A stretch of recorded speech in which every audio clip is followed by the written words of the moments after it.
Shalom, selamat pagi Bapak Ibu dosen serta rekan-rekan mahasiswa. Selamat datang, selamat berbakti dalam ibadah kapel kita pada hari Selasa tanggal 19 September tahun 2023. Sebelum kita mulai ibadah kapel kita hari ini, ada beberapa informasi yang dapat menjadi perhatian kita. Untuk ibadah kapel hari Rabu tanggal 20 September tahun 2023 akan diisi dengan kegiatan diseminasi program doktoral yang akan dilayani oleh WL Saudara Obed Wahyu, singer akan dilayani oleh Saudara Damara dan Saudari Sharon, musik akan dilayani oleh Saudara Noval, Saudara Yotam, Saudara Yanto, dan Bapak Franklin, dan pembicara dilayani oleh Bapak John MPD. Sekian untuk informasi hari ini. Mari kita akan memulai ibadah kapel kita pada pagi hari ini. Kita saat teduh sejenak sebagai rasa ucapan syukur kita pada hari ini. 1 Korintus 2 ayat 7. Tetapi yang kami beritakan ialah hikmat Allah yang tersembunyi dan rahasia yang sebelum dunia dijadikan, telah disediakan Allah bagi kemuliaan kita. Mari kita berdoa. Terima kasih Tuhan Yesus atas kasih-Mu dalam kehidupan kami, di mana pada pagi hari ini kami dapat dapat bersekutu ya Tuhan untuk memulai ibadah kapel pada hari ini. Kami menyerahkannya Tuhan rangkaian ibadah kapel hari ini dari awal pertengahan hingga akhir. Biarlah Engkau yang terus beracara atas hidup kami ya Tuhan. Kami serahkan ya Tuhan waktu ini ke dalam tangan-Mu. Dalam nama Tuhan Yesus kami berdoa. Amin. Mari kita sama-sama berdiri. Tak dapat kita duga kemuliaan Kristus yang bersinar, kasih-Nya yang tidak ada bandingnya. Mari kita sama-sama memuji Tuhan. Nyanyian pujian nomor 208, tak dapat aku duga. 208 akan kita nyanyikan semua bait.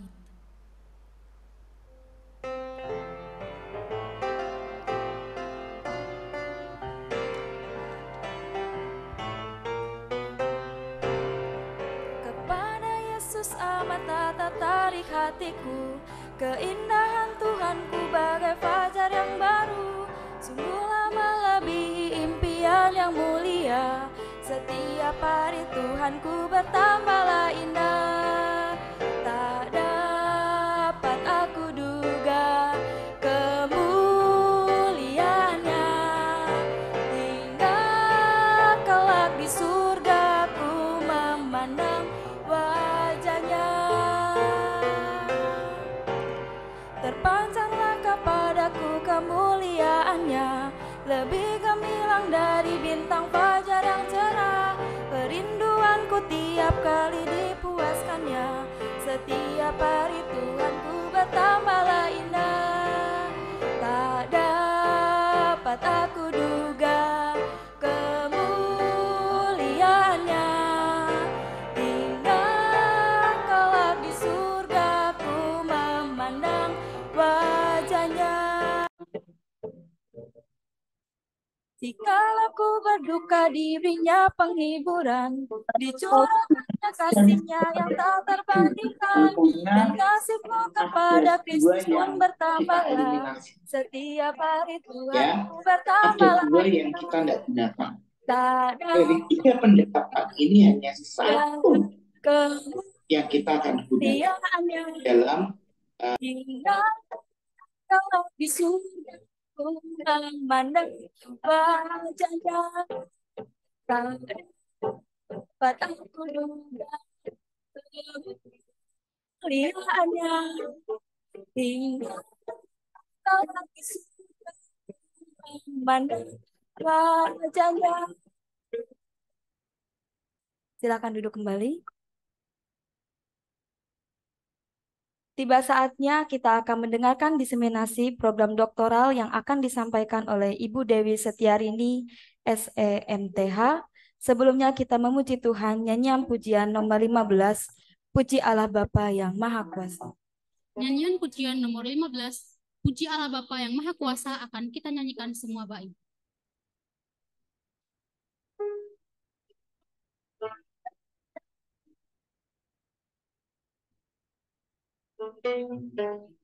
Puji Allah Bapa yang Maha Kuasa, yang kasihnya masih bisa yang sesat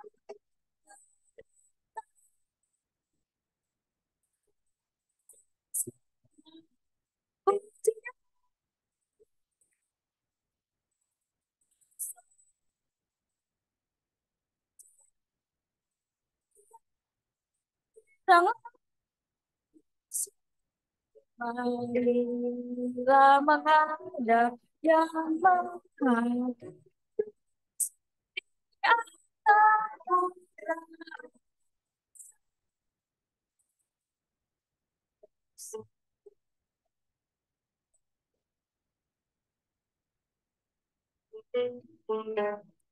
darah Yesus Kristus tebusan dosa itu janji bagi yang percaya yang paling durhaka bila beroleh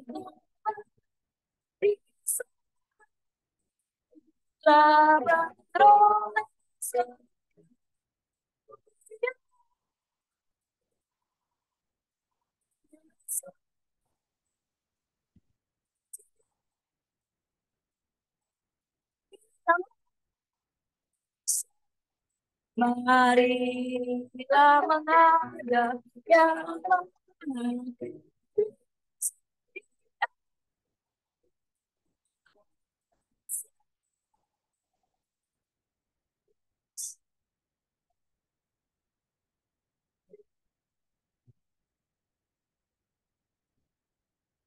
besar janji Allah besar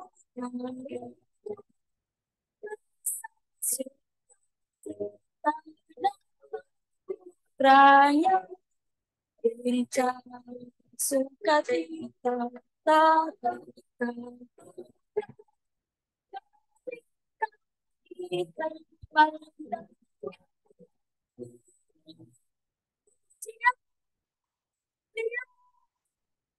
ngasa dia kirang marilah menghadap yang maha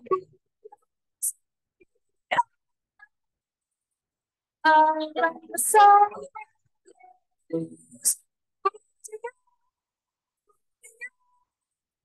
benar saudara dia mulia kirang marilah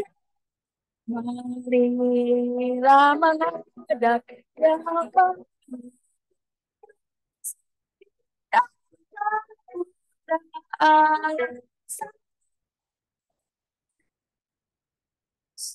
kepada Ibu Dewi saya persilakan.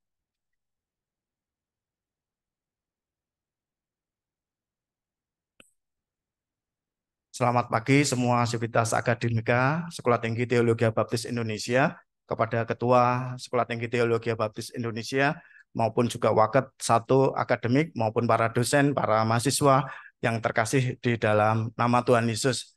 Pada kesempatan tanggal 19 September sampai tanggal 4 Oktober, ya, program doktoral Sekolah Tinggi Teologi Baptis Indonesia akan mengadakan diseminasi, ya, diseminasi penelitian, ya, diseminasi penelitian yang nantinya akan kapel akan diisi oleh para pendiseminasi yang akan menyampaikan apa toh diseminasi itu. Ya, saya sampaikan diseminasi penelitian dalam lingkup akademik, yaitu mengacu pada proses menyebarkan, ya, informasi atau hasil penelitian yang terdapat dalam suatu makalah kepada audien. Jadi ini kesempatan yang sangat baik para pendiseminasi dari program doktoral Sekolah Tinggi Teologi Baptis Indonesia, salah satunya Ibu Dewi, pada kesempatan ini akan menyebarkan informasi kepada audien tentang penelitian ilmiah yang didapatkannya. Audiennya siapa? Audiennya kebetulan mahasiswa Sekolah Tinggi Teologi Baptis Indonesia, baik S1, S2 maupun S3. Tujuan diseminasi ini apa? Tujuan diseminasi ini adalah untuk berbagi pengetahuan, temuan atau kontribusi ilmiah dengan komunitas ilmiah dan masyarakat umum. Dengan cara ini, penelitian yang telah dilakukan dapat memberikan manfaat kontribusi yang lebih besar dari apa yang didiseminasikan kepada semua khalayak ramai yang ada. Ya, jadi ini menjadi kesempatan yang sangat baik. Ini adalah bagaimana para mahasiswa program doktoral STBI yang nantinya akan menempuh disertasi sebelumnya akan menyampaikan tentang diseminasi penelitian ilmiah mereka. Waktu dan tempat dipersilakan kepada Bu Dewi untuk mempresentasikan diseminasinya. Tuhan memberkati.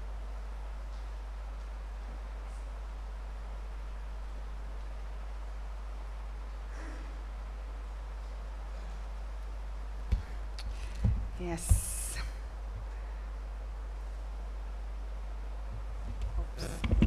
Shalom, Bapak Ibu saudara-saudari yang terkasih di dalam Tuhan Yesus. Luar biasa ya, saya diberi kesempatan hari ini untuk mempresentasikan hasil penelitian diseminasi saya.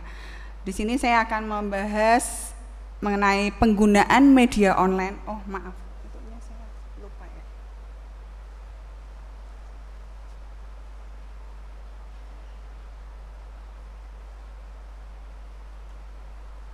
Jadi saya mau membahas penggunaan media online dalam mengabarkan Injil kepada anak-anak. Oke. Perkenalkan, nama saya Dewi Setiarini. Jadi kalau misalnya ada yang belum tahu gitu, saya Dewi Setiarini, kebetulan S2 saya juga dari STBI ya. Saya baru belajar teologi ini, terus terang juga startnya dari STBI. Jadi luar biasa, STBI membimbing saya hingga saat ini saya bisa ada di sini kembali karena kerinduan saya untuk belajar lebih lagi. Di sini saya mau presentasi untuk hasil diseminasi penelitian ini. Tujuannya adalah di sini tujuan bagaimana penggunaan media online dapat menjadi sarana yang sangat efektif untuk mengabarkan Injil kepada anak-anak. Di sini untuk media online awalnya mungkin orang-orang itu masih belum bisa memanfaatkan dengan baik. Tapi ini saya mau memberi kayak tadi sharing juga ya, untuk penelitian selama ini saya juga sebenarnya termasuk orang yang gaptek. Terus terang saya orangnya gaptek. Kebetulan dapat suami yang lumayan IT-nya. Jadi itu kalau misalnya plus sama minus itu saya kebantu sama dia. Untuk media online ini saya pikir itu efektif banget dalam mengabarkan Injil kepada anak-anak. Gimana sih? Kita lihat ya. Jadi bisa mencakup lebih luas. Di sini media online itu bisa mencakup lebih luas. Cakupannya kita kadang orang-orang yang kalau misalnya kita tanpa media online hanya orang-orang tertentu aja, tapi dengan adanya media online itu bisa mencakup jangkauan yang tidak kita pikirkan.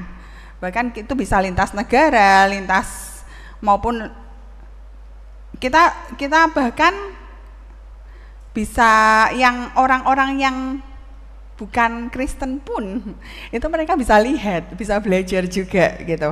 Jadi di sini Alkitab juga menjelaskan, ingat Alkitab juga menjelaskan bahwa harta yang paling berharga yang bisa kita wariskan kepada anak-anak kita itu bukan berupa materi, tapi berupa emas, bukan berupa materi seperti emas, perak, uang, rumah maupun tanah, melainkan iman kepada keturunan kita. Jadi di sini orang tua itu punya peranan penting banget buat disiplin rohani anak-anak. Di sini mungkin belum pada punya anak ya, tapi pasti calon bapak atau ibu untuk kedepannya. Jadi di sini penting banget kita perlu belajar lebih dini, karena kita punya bibit untuk jadi orang tua. Walaupun mungkin bukan orang tua secara itu pun kita bisa jadi orang tua rohani buat anak-anak yang memang membutuhkan kita gitu kan. Perlunya menanamkan dasar-dasar rohani, nilai-nilai kerohanian dan pengenalan dasar akan Tuhan itu sejak dini. diperlukan sejak dini. Karena kenapa kok saya bilang sejak dini? Karena kalau misalnya waktu kecil itu anak itu lebih gampang dikasih tahu, lebih nurut istilahnya. Nah, kalau misalnya kapan waktu yang tepat? Waktu anak kecil, waktu anak benar-benar kecil, usia berapa? Sedini mungkin. Jadi jangan tunggu usianya udah besar gitu. Di sini kita juga selalu diingetin di Ulangan 6 ayat 7 juga diingetin firman Tuhan mengatakan, haruslah engkau mengajarkannya berulang-ulang kepada anak-anakmu dan membicarakannya apabila engkau duduk di rumahmu, apabila engkau sedang dalam perjalanan, apabila engkau berbaring, dan apabila engkau bangun. Di dalam era digital ini juga yang semakin berkembang, generasi muda itu tumbuh dalam lingkungan yang sangat terhubung dengan namanya teknologi. Jadi generasi anak-anak yang sekarang dikenal sebagai generasi Z ya, atau generasi internet, tumbuh dalam lingkungan yang sangat berbeda dengan generasi yang sebelumnya. Adanya perubahan yang besar itu, jadi ketersediaan untuk internet pun juga untuk mengakses informasi, komunikasi, bahkan untuk ibadah itu sangat cepat. Anak-anak saat ini memiliki akses tuh hampir semua informasi, cuman menyentuh tombol gitu. Dan ini bisa mempengaruhi cara mereka belajar ataupun mencari jawaban atas pertanyaan-pertanyaan mereka. Jadi perangkat digital seperti smartphone, tablet, komputer, ataupun laptop itu jadi sarana yang sangat penting di era sekarang untuk anak-anak juga ya. Terus untuk media online seperti WhatsApp, Zoom, Google Meet, YouTube, ini yang sering dipakai juga Facebook, Instagram, ya sering digunakan sebagai media untuk belajar mengajar maupun berinteraksi sama teman-teman mereka. Di sini dapat digunakan sebagai media, sebenarnya ini media bagus banget untuk menyampaikan pesan-pesan agama kepada anak-anak secara kreatif dan menarik. Kita juga lebih inovatif di situ. Media online itu merupakan sarana dalam pengabaran Injil yang tepat dan efektif pada anak-anak, terutama waktu kita dilanda pandemi COVID-19 kemarin ya, di mana ada keterbatasan di dalam tatap muka dengan ya istilahnya kalau misalnya kita bisa memahami potensi media online, gereja maupun komunitas agama itu pasti bertumbuh, karena ini penting banget untuk menumbuhkan rohani anak-anak. Jadi tidak ada kata, oh karena pertemuan terbatas jadi nggak bisa apa tuh namanya, karena pertemuan terbatas jadi nggak bisa ibadah gitu. Jadi nggak ada kalimat kayak gitu, karena ini media online ini membantu sekali. Terus untuk di sini saya metode yang saya gunakan itu penelitian kualitatif deskriptif, di mana saya mau berusaha mengungkapkan suatu masalah atau keadaan peristiwa sesuai dengan keadaan, sehingga sifatnya ini sekedar mengungkapkan fakta, di mana pengertian penelitian kualitatif deskriptif di sini menafsirkan dari data yang ada. Di sini saya melakukan penelitian terhadap 50 orang anggota Bible Story with Derek ya, kebetulan itu kegiatan yang saya adain bersama keluarga waktu pandemi kemarin. Jadi saya melakukan penelitian juga mengabarkan Injil lewat media online. Jadi di sini Bible Story with Derek juga merupakan kegiatan pengabaran Injil menggunakan media online yang terjadi saat pandemi. Kegiatan ini mengabarkan Injil melalui media online seperti Zoom, kita ngelakuin Zoom seminggu sekali, YouTube, itu kalau misalnya ada beberapa yang nggak bisa ikut lewat Zoom, jadi mereka bisa ikut lewat YouTube. WhatsApp itu buat interaksi, apalagi kalau buat info-info gitu penting juga, terutama buat ngingetin kalau misalnya ada kegiatan ibadah Zoom gitu, biasa mami-mami itu lupa. Terus Instagram dan Facebook itu untuk biasanya short story, kalau kita mau kasih short story, feed, itu mereka Instagram dan Facebook itu nge-link ya, supaya anak-anak memperoleh pendidikan dan mengalami pertumbuhan iman melalui kisah-kisah Alkitab. Itu diadakannya. Di sini media online merupakan sarana efektif dalam mengabarkan Injil, karena media sosial itu menjadi, kalau misalnya dimanfaatkan dengan benar, itu bisa, yang pertama itu kita bisa memanfaatkan visualisasi dengan gambar yang menarik ya. Jadi bisa membuat konten edukatif pendek. Kalau anak-anak kelamaan itu bosen biasanya. Jadi membuat konten edukatif pendek. Bisa lewat apa saja, misalnya mengajarkan anak berdoa, memuji, menyembah Tuhan, melalui kisah Alkitab, ayat Alkitab, atau podcast, atau juga jadi bisa diambil dari apapun itu yang berasal dari Alkitab. Basicnya kita satu, dari Bible. Dan kita bisa kembangin itu luar biasa lewat media online. Di sini bisa mengadakan games interaksi juga atau aktivitas menarik untuk anak-anak, baik permainan yang berbasis gambar maupun teks yang melibatkan cerita-cerita di dalam Alkitab. Di sini bisa juga membuat aplikasi mobile yang biasanya bisa dirancang khusus anak-anak dan sesuai usia mereka juga. Dapat dengan mudah juga mengakses cerita-cerita Injil, ayat-ayat Alkitab dan materi-materi agama yang dibutuhkan. Jadi ini penting banget ya. Oh, ini saya belum ganti. Terus tapi ada tantangannya sebenarnya. Ada tantangannya. Nah, di sini tantangannya ini mengabarkan Injil pada anak dalam generasi saat ini itu merupakan tugas yang penuh tantangan sebenarnya. Karena mengingat perubahan budaya dan teknologi itu cepat banget ya dan terus berkembang. Jadi berikut beberapa tantangan utama yang dihadapi antara lain. Yang pertama itu ketergantungan sama gadget, ketergantungan teknologi itu, ketergantungan gadget. Kadang itu terganggu namanya notifikasi, pesan teks, atau informasi yang selalu tersedia di perangkat gadget mereka. Ini bisa mengganggu fokusnya mereka dalam menerima pesan-pesan rohani yang ingin disampaikan. Bisa juga karena mereka terlalu banyak menghabiskan waktu di media sosial itu. Waktu online-nya mereka di media sosial itu termasuk salah satu mengganggu sekali. Terus untuk tantangan, jadi untuk partisipasi aktifnya, jadi kurang, jadi cenderung hadirnya kurang dalam keadaan fisik itu mereka lebih suka nggak usah datang gitu. Jadi ini butuh banget pendekatan secara kreatif juga ya. Keterbatasan pengawasan orang tua, di mana orang tua itu tidak selalu memiliki kontrol yang cukup terhadap anak-anaknya yang mereka akses di internetnya itu juga terutama ya. Jadi itu resiko banget terpapar konten yang negatif ya, konten-konten yang menyesatkan.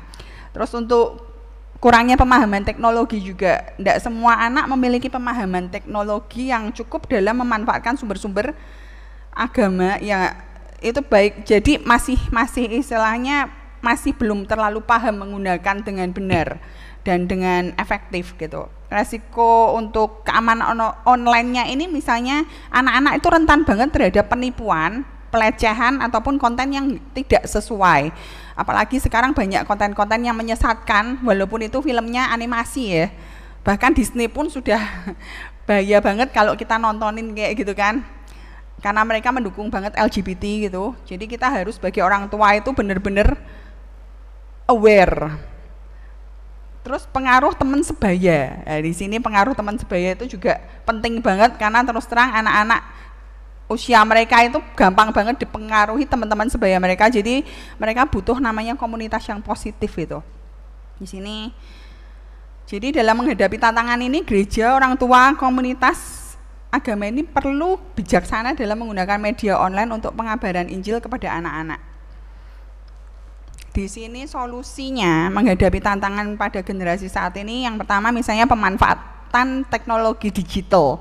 Kita bisa memanfaatkan teknologi digital ini yang digunakan pada generasi saat ini itu kita dapat membuat aplikasi mobile misalnya, konten online yang menarik, konten-konten yang menarik, jadi sesuai, relevan lah, kreatif dan mudah dipahami oleh anak-anak. Jadi bahasanya tolong jangan, kalau misalnya kita untuk tujuannya ke anak-anak ya bahasanya jangan terlalu berbelit-belit karena anak-anak itu sukanya bahasanya simple gitu dan sesuai dengan kebenaran firman Tuhan yang pasti.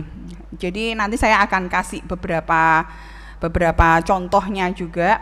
Pendidikan agama di sini solusinya kita bisa memanfaatkan dengan memberikan pendidikan agama, misalnya dengan video pembelajaran, kita buat video pembelajaran atau games menarik juga agar anak-anak bisa memahami dan bisa diterapkan dalam kehidupan sehari-hari mereka juga ya.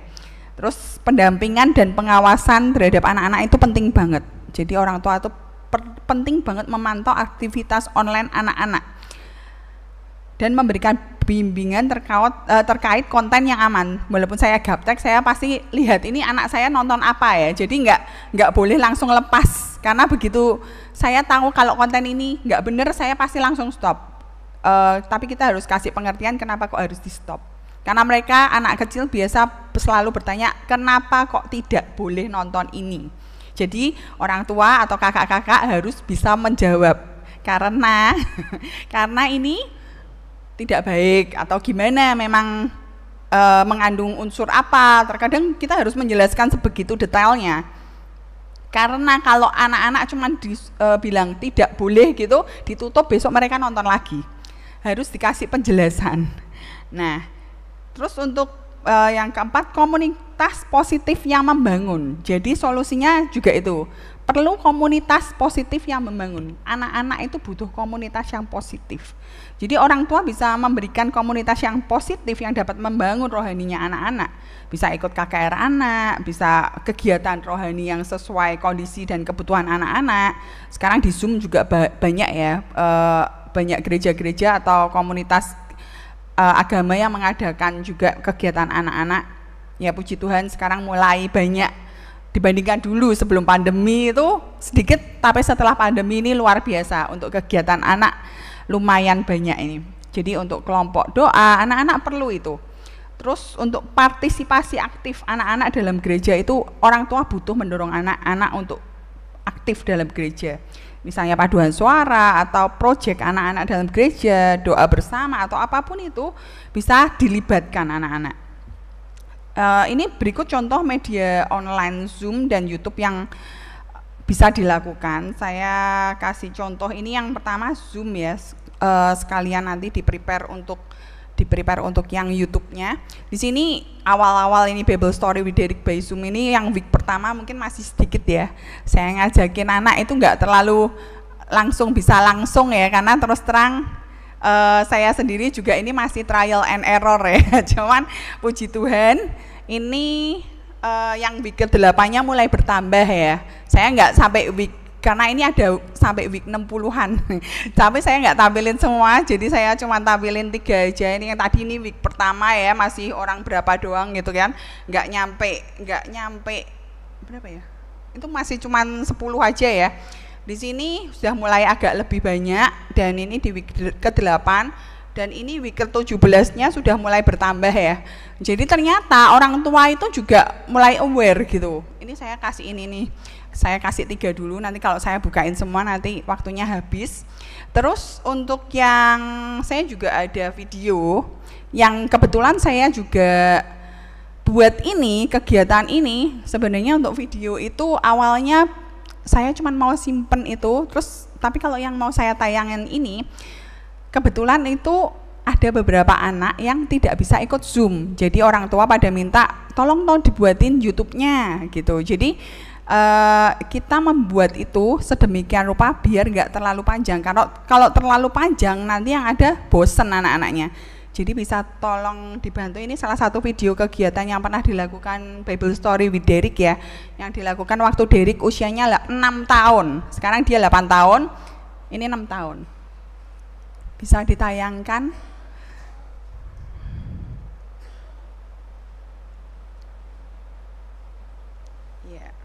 Sembari menunggu ya.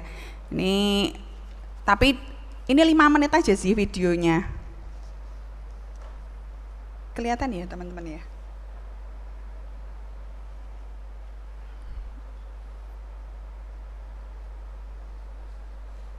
Suaranya belum ya?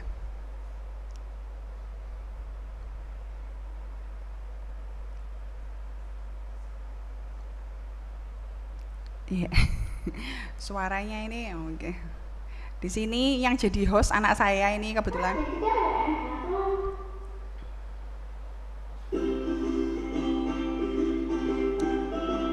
Kebetulan dalam bahasa Inggris ya ini ya.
Boleh dancing loh nih.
Ada aktivitasnya ya di sini ya. Jadi bisa di-download juga di YouTube-nya itu.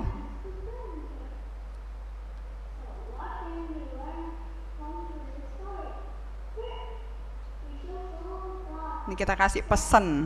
Jadi kita kasih pesan.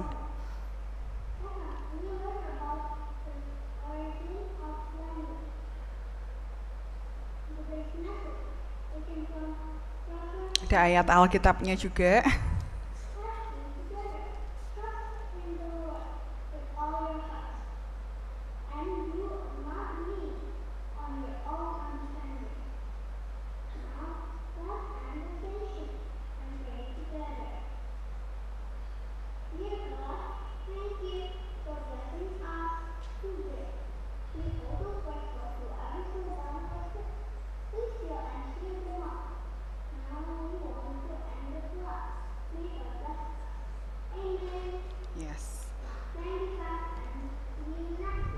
Ya, see you next week ya. Oke. Di sini cuman sebenarnya video ini nggak nyampe 6 menit, 5 menit sekian lah. Tapi di sini saya pengen setelah meneliti ternyata kita nggak perlu terlalu panjang banget ke anak-anak karena mereka bakal boring. Kalau misalnya mendengarkan sesuatu yang panjang, nggak usah anak-anak kita aja boring ya kan. Jadi saya berusaha gimana sih menyampaikan kabar baik, menyampaikan kisah-kisah dalam Alkitab, tapi anak-anak dapat message-nya. Terus terang ini saya juga awalnya pengennya kenapa kok bahasa Inggris, nggak ada bahasa Indonesia ya. Saya waktu itu sempat di telepon salah satu mami-mami gitu, anak saya nggak bisa bahasa Inggris. Akhirnya saya waktu di Zoom dari yang full Inggris jadi ada beberapa yang pakai bahasa Indonesia. Terus terang bahasa Inggris saya itu kurang begitu bagus. Saya terus terang banget itu. Karena waktu saya belajar ini saya juga harus pakai Google Translate, tanya suami, tanya ya istilahnya saya harus, tapi di situ saya dibentuk. Kita nggak usah khawatir lah kalau kita mau jalan sama Tuhan, nanti itu apapun itu Tuhan yang ngatur. Jadi mungkin kita ngerasa wah ini bahasa Inggris ini, itu anak mah baru 6 tahun loh, bahasanya cah cisjus. Itu waktu 6 tahun saya yang ngajarin dia ngomong, tapi logatnya dia udah lebih bule daripada saya malahnya itu. Sekarang kalau saya ngomong Inggris salah, saya dikomplain terus. Jadi dikoreksi, bukan dikomplain, dikoreksi terus gitu. Jadi lebih ke arah kita mau membawa anak kita kemana. Jadi yang pasti satu, gerak dulu, mau dulu. Dan di sini saya yang sebenarnya ini saya lakuin Bible Story with Derek ini saya lakuin waktu saya di S2 akhir sih. Itu juga bukan suatu kebetulan karena pandemi ya toh, daripada kok nggak ngelakuin apa-apa terus gemes gitu kan, ibadah online anak nggak ada gitu. Waktu itu ibadah online anak itu nggak ada, yang ada ibadahnya orang dewasa aja kan. Banyak gereja yang jarang banget mengadakan ibadah untuk anak-anak waktu online pandemi itu. Jadi kebanyakan rata-rata mereka mengadakan untuk dewasa. Nah, kebetulan saya pengen anak-anak saya itu tetap bertumbuh, cara satu-satunya itu. Dan kebetulan puji Tuhan S3 saya ada lagi nih namanya Bible Buddies. Bible Buddies itu meet up. Itu kalau yang tadi online meet up, tapi media online itu tetap diperlukan karena tanpa media online itu penyebarannya kurang karena lingkupnya cuman yang datang aja. Jadi perlu di sini ada kakak saya yang bisa bantu, itu IT-nya luar biasa dari S2, membantu sekali ya kan. Jadi di sini kita bisa minta tolong adik-adik yang tadi juga Ferdi juga oke sih ya, bantu banget ya toh, secara saya gaptek banget gitu, dia bantu juga ya. Luar biasa. Jadi kita bisa minta tolong temen kita atau tetangga kita atau siapapun yang bisa dimintain tolong. Jangan malu bertanya karena belum tentu semua orang menolak kita. Jadi kalau misalnya ditolak satu orang, jangan sampai terus habis itu gengsi untuk tanya ke yang lain, karena tidak semua orang itu pelit ilmu, tidak semua orang istilahnya menolak kita. Jadi jangan sampai karena kita ditolak 1-2 orang terus kita tutup diri kita untuk bertanya ke orang lain. Karena di saat kita bertanya kepada orang yang lebih expert, itu kesempatannya kita buat bertumbuh, itu kesempatannya kita buat mengembangkan apa yang kita pelajarin. Terus terang kalau misalnya kita belajar gini terus kita nggak dapat apa-apa dari kita belajar, itu kayak sama aja kita tong kosong bunyi nyaringnya. Istilahnya kita dapat ilmu terus tapi kita nggak ada hasil realitanya. Jadi eman-eman, saya pikir tuh kayak gitu ya. Jadi nggak tahu kenapa saya tuh sebenarnya orangnya pas-pasan, pas kebetulan dipaksa untuk melakukan itu, pas kebetulan saya mau gitu. Jadi istilahnya apapun yang Tuhan taruh di dalam diri kita tinggal kembangin, go ahead ya. Jadi ini mari saya persilakan sebelum saya kasihin kesimpulan, saya persilakan jika ada yang mau memberikan tanggapan ataupun pertanyaan seputar penggunaan media online dalam mengabarkan Injil kepada anak-anak, boleh banget. Waktu dan tempat saya persilahkan. Terima kasih.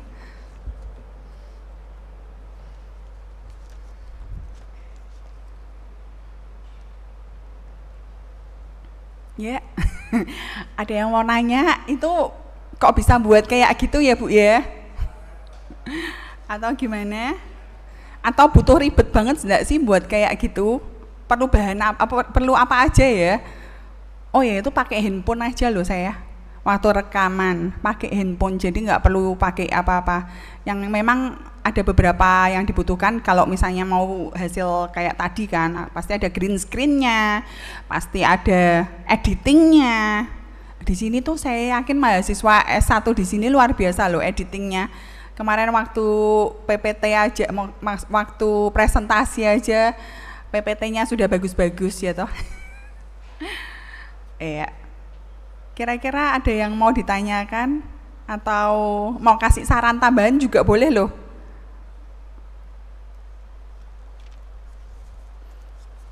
Nanti kalau misalnya saya belum bisa jawab, bisa di sini ada dosen-dosen banyak banget ini ya. Luar biasa. Jadi yuk walaupun masih S1 terus pokoknya berbuah. Kita harus berdampak dan berbuah. Jangan sampai kita dapat sesuatu tapi kita tidak mentransfer sesuatu, karena di saat kita tidak mentransfer sesuatu, kita bakal stuck berdiri di situ. Kita nggak akan bertumbuh. Di saat kita nggak pelit ilmu, kita bisa bertumbuh. Di saat kita pelit ilmu, kita bakal cuman stuck di situ. Itu sih. Jadi waktu saya ngajarin, yuk jadi berkat buat orang lain ke anak-anak saya. Itu karena saya tahu banget di saat kita memberkati orang lain, kita pun bertumbuh. Iya, terima kasih Pak Aji. Mau nanya apa nambahin ini kayaknya?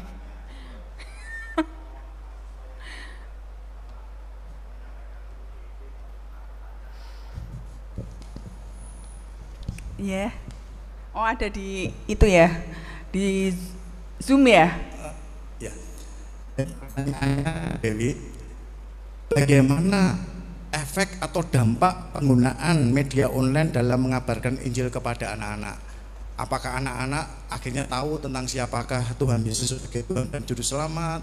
Apakah mendengarkan cerita-cerita itu dampaknya bagi mereka apa? Pengaruh yang signifikan bagi para anak-anak yang ikut Derek ini, program Derek ini. Oke, jadi dampaknya itu luar biasa. Yang pertama, kebetulan untuk anak-anak kecil seperti mereka ini, kebetulan umurnya juga masih kecil-kecil ya waktu itu ya, usia 4 tahun sampai 10 apa 11 tahun, 11 tahun kayaknya itu. Jadi ada juga yang 12 tahun, saya welcome karena itu ada yang kebetulan umur 10 tahun bahasa Inggrisnya masih parah banget gitu kan istilahnya. Jadi di sini bisa mereka memuji Tuhan. Dengan memuji Tuhan mereka lama-lama pasti mengenal Tuhan Yesus. Cara satu-satunya, cara efektif buat anak mengenal Tuhan Yesus itu lewat apa? Sebenarnya lewat praise worship to God. Jadi memuji Tuhan, mereka secara nggak langsung itu masuk gitu. Jadi terus selain itu apa? Berdoa. Di sini makanya kenapa kok saya ada namanya berdoa. Berdoa itu powerful sekali. Dan ini saya kalau di Zoom itu nggak Derek ya, awalnya mungkin Derek ya, karena harus ada istilahnya kayak mentor di awal ya. Tapi Zoom itu saya adain secara gantian pakai spin wheel. Jadi awal kata ya, anak disuruh doa di depan Zoom itu nggak mau, malu. Suruh baca kisah Alkitab tadi yang tadi Derek juga baca itu malu. Suruh nyanyi apalagi ya kan. Tapi di saat kita melakukan seminggu sekali, apa yang terjadi? Mereka ada beberapa, enggak semuanya sih ya, ada beberapa yang loncat-loncat sambil nyanyi. Ada yang mau mengajukan diri untuk berdoa, mengajukan diri, dari yang ditunjuk itu enggak mau loh. Terus akhirnya karena melihat anak satu aja, Derek itu mau maju, anak lain lama, terus habis itu adiknya, umur 4 tahun waktu itu adiknya itu 4 tahun mau maju untuk doa, lama-lama apa yang terjadi? Mereka mengajukan diri, bukan ditunjuk lagi tapi mengajukan diri. Terus saya akhirnya buat namanya spin wheel, anak-anak menanti namanya dipanggil. Waktu tidak dipanggil ada yang sempat ngomel, coba yang waktu pertama ditunjuk aja tidak mau ya kan, padahal saya yakin Inggrisnya jauh lebih bagus daripada anak saya itu, tapi nggak mau, malu. Maka dari itu cara satu-satunya membiasakan anak-anak untuk mari biarin, jangan kita anggap anak-anak belum bisa, belum wayah ya, belum waktunya. Kasih kesempatan ke mereka dan mereka bakal berdampak luar biasa. Jadi itu sih Pak, menurut pengalaman saya sih mereka mengenal Tuhan Yesus setelah istilahnya kita diajari berulang-ulang kan. Kita harus mengajarkan itu berulang-ulang, entah itu lewat doa, entah itu lewat firman Tuhan, entah lewat kisah Alkitab, entah lewat pujian, itu powerful banget dampaknya.